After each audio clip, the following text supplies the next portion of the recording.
Salam keberlanjutan. Sahabat Amerta yang baik, pada sesi kali ini kita akan mencoba membahas berbagai praktek CSR yang baik.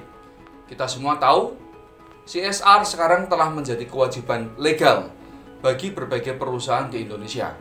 Tapi bagaimana kita bisa mengembangkan program CSR yang baik? Telah banyak berbagai perusahaan menerapkan CSR dan mengembangkan berbagai jenis program. Kita akan membahas beberapa best practices yang bisa kita jadikan pembelajaran dan arah pengembangan program CSR. Yang pertama adalah mulailah mendesain CSR seawal mungkin, atau bersiaplah membayar konsekuensi keterlambatan menyusun program CSR. CSR yang didesain sejak awal lebih mungkin untuk menggalang kepercayaan, dukungan, dan partisipasi pemangku kepentingan, khususnya masyarakat di sekitar perusahaan, daripada CSR yang dilakukan setelah terjadi insiden.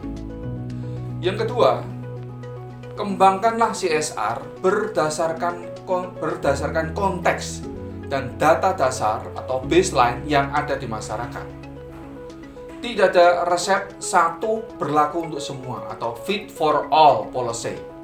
CSR harus didesain sesuai dengan karakteristik masyarakat, lingkungan yang ada, masalah lokal yang dihadapi, kebijakan dan arah pembangunan pemerintah setempat. Data dasar perlu menjadi acuan, dan karena itu harus dikumpulkan sejak awal. Karena melalui data dasar atau baseline data ini, kita bisa mengembangkan CSR yang sesuai dan mengukur dampaknya secara akurat di kemudian hari. Yang berikutnya adalah kita perlu mengidentifikasi tujuan bisnis atau bisnis objektif yang hendak dicapai melalui CSR dan menyusun strategi untuk mencapainya. CSR yang berkelanjutan adalah CSR yang ditentukan salah satunya sesuai dengan tujuan bisnis perusahaan. Jadi antara CSR dan tujuan bisnis perusahaan itu bukan dua target yang terpisah, tapi ini adalah dua target yang harus terintegrasi. Karena itu strategi CSR perlu menjadi juga bagian dari dimensi pencapaian tujuan bisnis perusahaan. Yang berikutnya adalah kita perlu mengaitkan CSR dengan dinamika komunitas lokal dan masyarakat.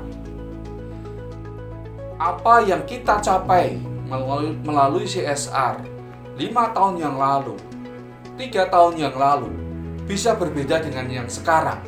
Karena itu menggunakan CSR yang sama dari waktu ke waktu menjadi tidak efektif. Komunitas lokal dan masyarakat bukan entitas yang statis.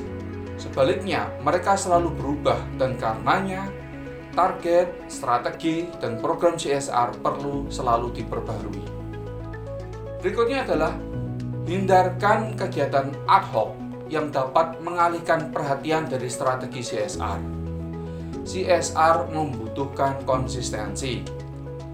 Namun dalam prakteknya, meskipun perusahaan telah memiliki strategi dan kebijakan CSR, seringkali ada permintaan bantuan dan fasilitasi dari berbagai pihak yang tidak sesuai dengan strategi dan kebijakan CSR.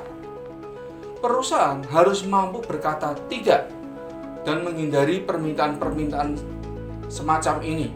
Kalaupun akan mengakomodasi, harus secara selektif agar strategi dan program yang sedang dilaksanakan tidak bergeser, tidak justru melenceng.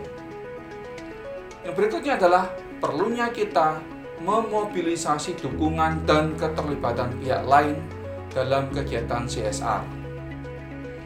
Kita sadar bahwa CSR harus dilaksanakan melalui kemitraan dengan berbagai pihak. Tidak bisa perusahaan melaksanakan program CSR yang berkelanjutan secara mandiri. Karena itu, memobilisasi dukungan dan keterlibatan pihak lain, termasuk masyarakat lokal dan pemerintah daerah, merupakan sesuatu yang tidak bisa tidak. Ketergantungan pada perusahaan harus semakin berkurang. inilah berbagai catatan mengenai pelaksanaan CSR yang baik. Terima kasih atas perhatian sahabat Amerta. Kita bertemu dalam sesi berikutnya. Salam keberlanjutan.